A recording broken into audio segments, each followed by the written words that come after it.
Welcome back to the channel, everybody. Thank you so much for joining me and allowing me to continue to be your daily advocate. If you're new here or you're not subscribed for any reason, please do me a huge favor and hit the subscribe button. Thank you to all of you who have been watching and following me for so long. It truly means a lot, and I'm glad that I can be this person. The biggest reason why Elon Musk is trying to buy Twitter was because he literally doesn't agree with regulations of the social media platform. Most people actually speculate that Musk will likely buy the company. However, not everyone is a fan of Elon's move to buy Twitter. To be more specific, Ripple's CTO David Schwartz disagrees with this move. But that doesn't mean he is opposed to capitalism. But he disagrees with the motive that Elon Musk has to buy Twitter. Not everyone is a fan of Elon's move to buy Twitter. To be more specific, Ripple's CTO David Schwartz disagrees with this move. But that doesn't mean he is opposed to capitalism. But he disagrees with the motive that Elon Musk has to buy Twitter. More on this and other news of the events that are currently happening in the crypto world coming up in this video. Ever since Elon announced to the world that he is the owner of 9.1% of Twitter, things have been spiraling in the business world. Everyone now has an opinion on this move, with some agreeing with the tech billionaire, while others strongly opposing his move. David Schwartz, the CTO of Ripple, had some things to say about Elon and his actions, and why he is really trying to conquer Twitter.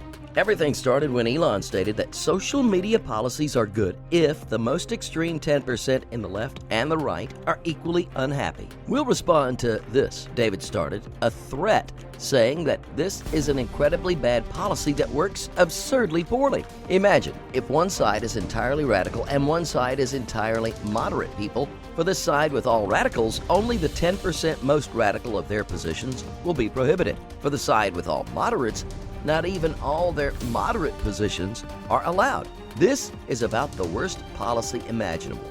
Every moderate increases the risk that moderate positions on their side get prohibited, and every radical expands what their side may say. You reward the side that has the most people with the most extreme views, and you punish the side with the most people with extreme views. Every extremist grants their side more ability to offend and annoy the other side. Every moderate is one less opportunity to push the moderation policy in your side's favor. Want to call everyone the N-word? Start convincing people that it's okay and move them in that direction to get it allowed. It really looks like Musk has literally never spoken to anyone who is tangled with social media moderation problems at all, and is just listing off the top of his head all the policies that sound good to someone who does not understand the problem at all. After that, XRP Crypto Wolf responded to David, telling him that he is just criticizing Elon Musk, but he hasn't provided a solution or any option as to how he would solve the problem. David Schwartz continued to say that he is not trying to make Twitter a better place for freedom of speech. He is actually trying to push the moderation policy to give better treatment to political speech he favors and worse treatment to political speech he disfavors. Finally, I'd like to disagree with David's opinion. I feel Elon is trying to make Twitter a better space for freedom of speech, period, in the form of not being censored when you say something controversial.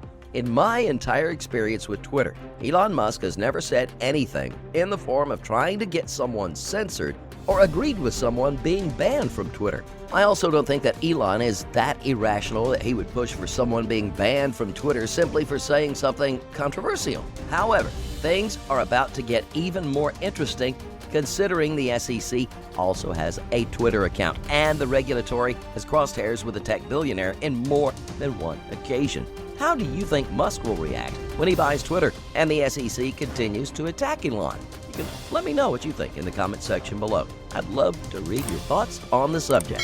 One of Elon's famous tweets and thoughts about Twitter is that he would like the social media platform to be a de facto town square where thoughts and ideas can be brought open for discussion. From Elon's perspective, it seems he wants to keep things a little more open with less censorship.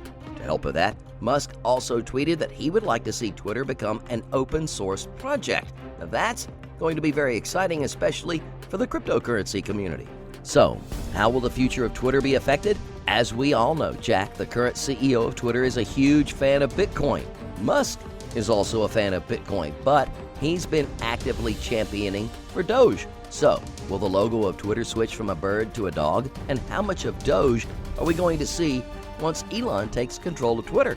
Most people are actually excited for Elon Musk to run Twitter, with others even offering to help manage a blockchain network of Twitter. Sam Bankman-Fried is one of the individuals who've openly said they are willing to hop in to decentralize Twitter. He goes on to say that decentralizing this platform could help in matters such as interoperability, things that could help preserve free speech.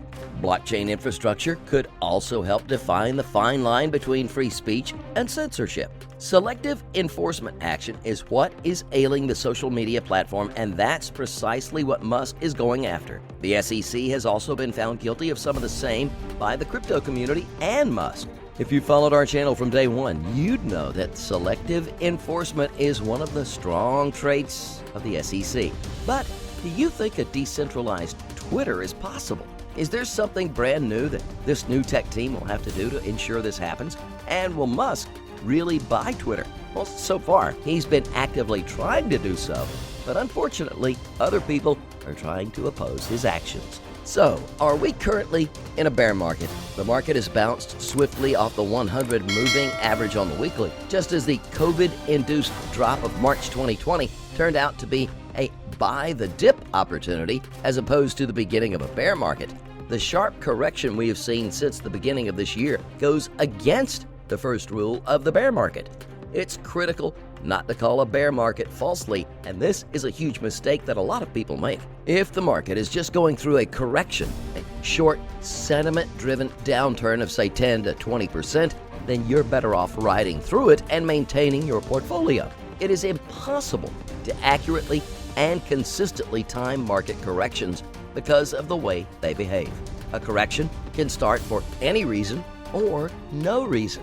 So if you believe that the economy is strong and the fundamentals of the company you invest in remain solid, there's no need to sell off your holdings, especially when your actions are motivated by fear. Bull market corrections are not fun, but it's important as an investor for you to be able to distinguish bear markets and recessions from bull market corrections. Choosing to undertake a bear market investment strategy and go defensive should be rare and shouldn't be done by gut feel or by your neighbor's opinion. Exiting the market is among the biggest investment risks you can take. If you're wrong and you have a need for portfolio growth, missing bull market returns can be extremely costly. As always, be sure to do your own research and always trade safely, guys. And we continue to pray for the people of Ukraine. Please keep in mind we're not a licensed financial advisor. All videos on this channel are intended for entertainment purposes only. Let us know what you think in the comment section below, and let's have a conversation. So enjoy your day, everybody. I'm always here for you. Leave any comments or questions below, and be sure to subscribe. But thanks, everybody. I really appreciate you. Enjoy your day, and I always have your back. So thanks so much, everybody.